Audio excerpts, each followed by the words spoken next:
Champion d'Europe, vainqueur de la Ligue mondiale, il rêve désormais d'emmener les volleyeurs français aux Jeux de Rio. Rencontre avec l'entraîneur de l'équipe de France, dans la tête de Laurent Tilly.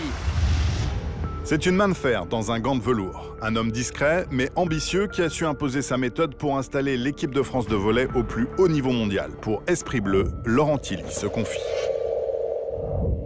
Laurent Tilly, bonjour. Bonjour. Si vous deviez vous définir en 3 mots. Coach, heureux et ambitieux. Alors l'équipe de France vient d'être sacrée championne d'Europe pour la première fois de son histoire. Elle a une saveur particulière, cette victoire. Ça offre aussi une nouvelle dynamique au volley français. Je pense sincèrement que oui, ça donne un petit élan, parce que c'est un titre, parce que une équipe de Joyeux Drille est capable de faire un résultat énorme, et de voir que des jeunes sûrs d'eux-mêmes, convaincus de leurs possibilités, avec un cadre de travail et beaucoup de talent, ils ont réussi à faire un résultat. Et pourtant, c'est paradoxal, mais l'équipe de France n'est pas qualifiée pour les JO.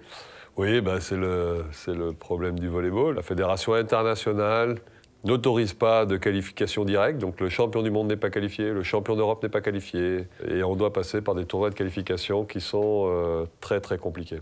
Alors justement, ce tournoi de qualification olympique en janvier, ça reste le plus grand défi à relever de votre mandat. C'est clair, il n'y a qu'une seule place.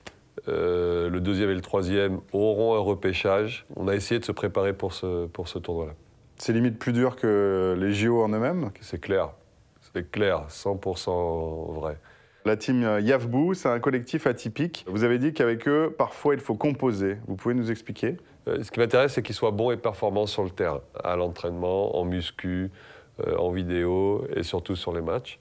Et je pense que pour avoir ça, il faut laisser une certaine liberté pour que leur imagination s'exprime et que leur qualité s'exprime à fond. Le fait d'avoir été un joueur à haut niveau, ça vous apporte quoi en tant qu'entraîneur? Je pense que ça me permet de comprendre mieux les joueurs et d'être certainement plus compréhensif par rapport à ce qu'ils vivent, par rapport à leurs états, par rapport à leur attitude. Alors, un de vos fils, Kevin, joue en équipe de France. C'est facile d'avoir à manager son fiston? En fait, j'essaie de prendre les autres joueurs comme mes fils et mon fils comme un joueur.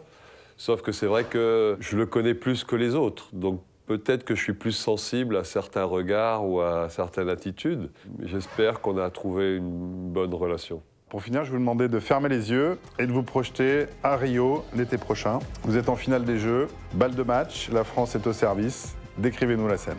Mais je pense qu'il y aura beaucoup de monde, qu'on sera contre le Brésil et que ce sera Kevin Leroux qui partira au service et qui fera un ace. Et là, qu'est-ce qui se passe? Voilà, c'est la fin du monde, bien sûr. Il y a le public qui s'effondre, nous on saute de joie et on ne comprend pas ce qui nous arrive. Merci Laurent Tilly. Merci à vous.